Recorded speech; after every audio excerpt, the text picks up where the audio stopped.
Hello YouTube, Hiker Daniel here. Have you ever walked around in a museum and just said to yourself, damn, I wish I could be in my bed right now? Oh man, I always wanted this. Well, Nintendo apparently had the exact same idea.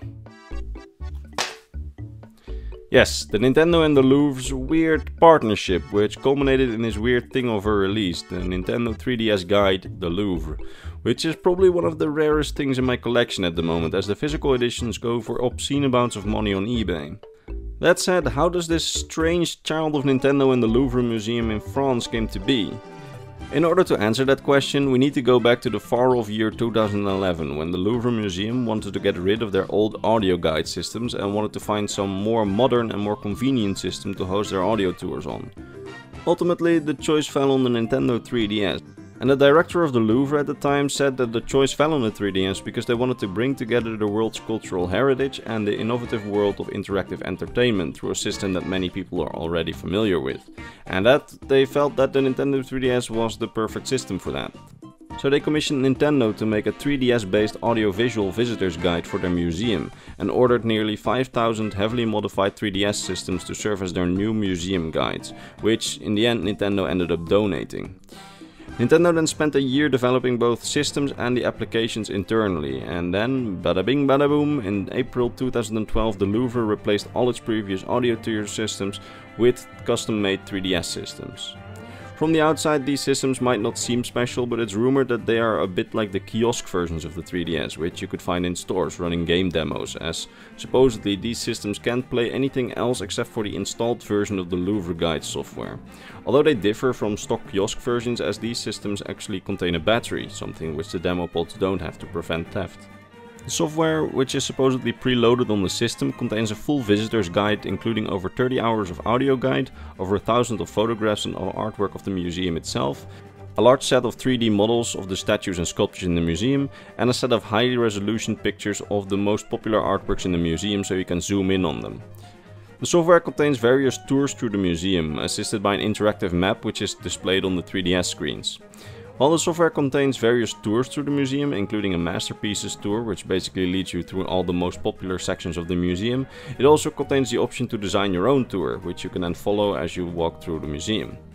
The tours come in 7 different languages: English, French, Japanese, Spanish, German, Italian and Korean, which all have their own preloaded systems, as the software itself has been developed per language and to my knowledge cannot be changed when using the software. The same holds true for the private copies that I'll touch on later. The English version only has English, the Japanese version only has Japanese, the French version has only French, and so on. While you're at the museum, you can rent a 3DS with an audio guide in your language for an extra $6.50 on top of your ticket. While you're taking a tour through the museum, the audio guide 3DS can determine exactly where you are in the museum and display your location on the map inside the software as it communicates with special beacons placed around the exhibitions. These beacons are sort of cleverly hidden around the museum as they don't want to undo the look and feel of the Louvre, and these beacons seem to function with the same type of software as the old Nintendo zones that Nintendo had set up back in the day for the 3DS owners.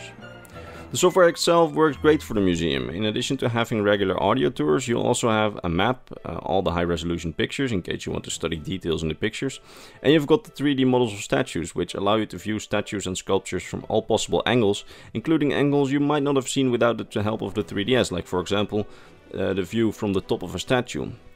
The only thing that's always stood out to me about all this is that the software contains super high definition photos of the artworks, but then at the same time need to be viewed on the tiny sub HD screen of the 3DS, which is probably one of the reasons why the Louvre at one point replaced all their 3DSs with 3DS XLs, because so far it seems that the Louvre is pretty happy with the 3DSs as they've now replaced their full stock with new ones twice.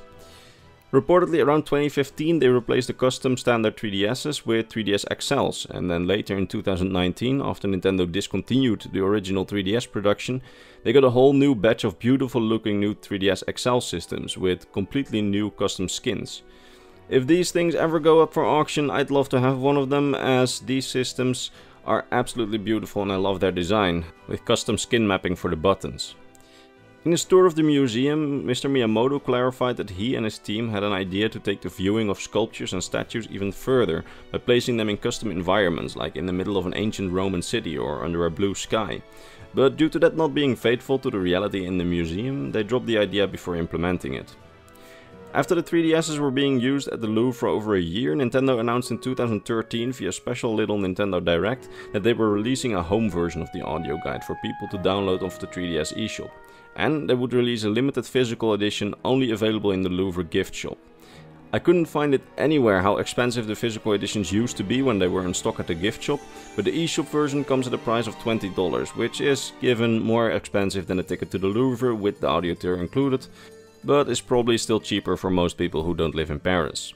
The home version stands at a 1.8 GB download size and is essentially the same version that the Louvre itself uses, with some enhancements for at-home use, like easy accessibility of artwork, special customization options and mini quizzes on the expositions. A funny thing to add here is that if you have this software on your 3DS and bring it to the museum, you can in fact use your own 3DS as a fully functional audio tour, and it will be able to connect with the beacons throughout the museum. In addition to that, the software uses SpotPass to receive the same updates that the museum versions receive, so that the museum in your 3DS remains up to date with the newest changes and additions to the museum's exhibitions. So this is not just a worthless souvenir, it is in fact the entire museum which you can take with you. As I said before, the physical copy was only available in the gift shop of the Louvre itself, and to my knowledge is no longer being produced or sold, making this one of the rarer additions to my 3DS collection. It's also one of the few 3DS cartridges not to be region locked, so that visitors from all over the world could enjoy it. That said, the cartridge, especially the Japanese version, was also sold once at the National Arts Center in Tokyo, in addition to the Louvre gift shop, but this was only apparently limited for one time.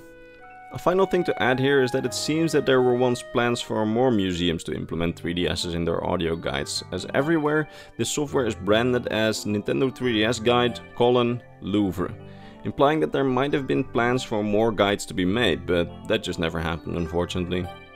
Now, that was all I was able to find on the 3DS Louvre audio guide. It's definitely one of my favorite things in my collection, and definitely one of the more expensive editions as well. I got it in a stroke of pure luck at a really good price, and I'm very happy with it. But so far I haven't really seen any good deals on eBay, unfortunately. That said, I hope you enjoyed this video. If you did, consider sticking around until the next Nintendo history video, or watch some of the previous ones that I've done. And with that, my part has come to an end, and it's time to going back to playing Animal Crossing for me. Bye bye.